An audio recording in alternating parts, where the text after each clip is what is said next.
ગૌરક્ષા સેવા સમિતિ દ્વારા દર વર્ષની જેમ આ વર્ષે પણ મર્યાદા પુરુષોત્તમ શ્રી રામ ભગવાનની ભવ્ય શોભાયાત્રાનું આયોજન કરાયું, જેમાં લહેરીપુરા 3 દરવાજા પાસે ભવ્ય આતિશબાજીનું આયોજન તથા શોભાયાત્રાનું સ્વાગત કરાયું, જેમાં ગુજરાત વિધાનસભાના મુખ્ય દંડક બાલકૃષ્ણ શુક્લ, ભાજપ પ્રમુખ ડોક્ટર વિજયભાઈ શાહ, લોકસભાના ઉમેદવાર ડોક્ટર હેમાંગ જોશી, પૂર્વ મંત્રી ભૂપેન્દ્રભાઈ લાખાવાલા, પૂર્વ ડેપ્યુટી મેયર નંદન જોશી, સ્થાનિક કાઉન્સિલર સચિનભાઈ પાટડિયા અને સ્થાનિક કાઉન્સિલર નરેશભાઈ રબારી, ગૌરક્ષા સેવા સમિતિના કાર્યકર્તાઓ અને નગરજનો મોટી સંખ્યામાં શોભાયાત્રામાં જોડાયા હતા.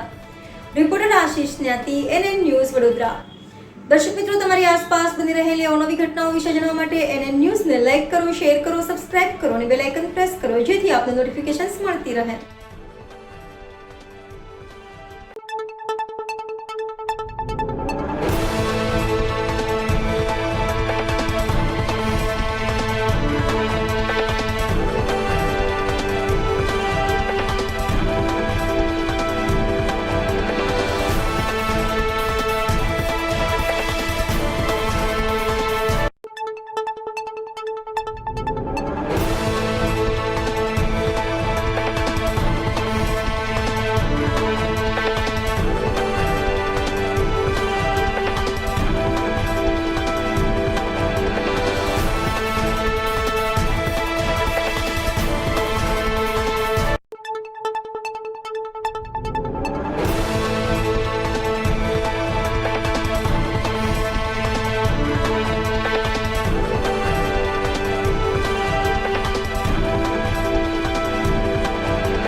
ગૌરક્ષા સેવા સમિતિ 2014માં ચાલુ કરેલી.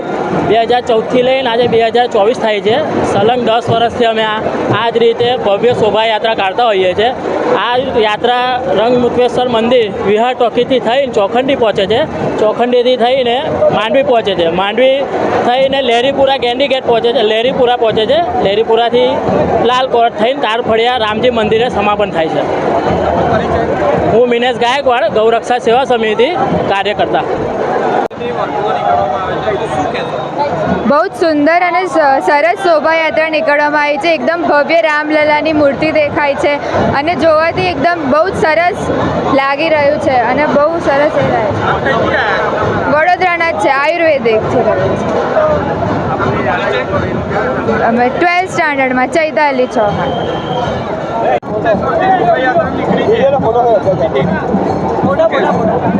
સૌથી પહેલાં તો વડોદરાના સર્વે નાગરિકોને ભગવાન શ્રી રામના પ્રાગટ્યોત્સવની શુભકામનાઓ. ખૂબ ખૂબ આવનારું વર્ષ અને એના પછીનો સમય વડોદરામાં ખૂબ જ સારો રહે એવી શુભેચ્છા આપીએ છીએ.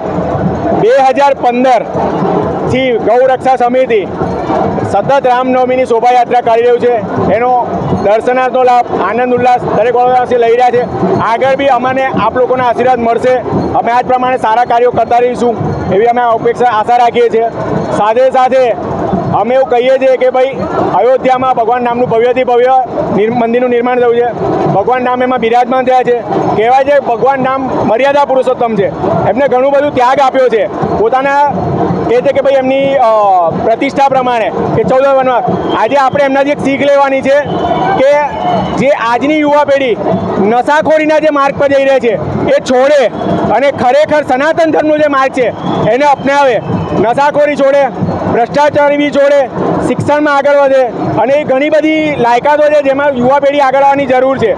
એટલે આજે અમે રામનવમીના માધ્યમથી ભગવાન શ્રી રામને સાક્ષી રાખીને લોકોને જ આશા અને કહીએ છીએ કે ભાઈ આપ નશા જે બી કંઈ પ્રકાર કરતો હોય એનો ત્યાગ કરો અને ભગવાન શ્રી રામના માર્ગનું અનુશાસન કરો. જય શ્રી રામ.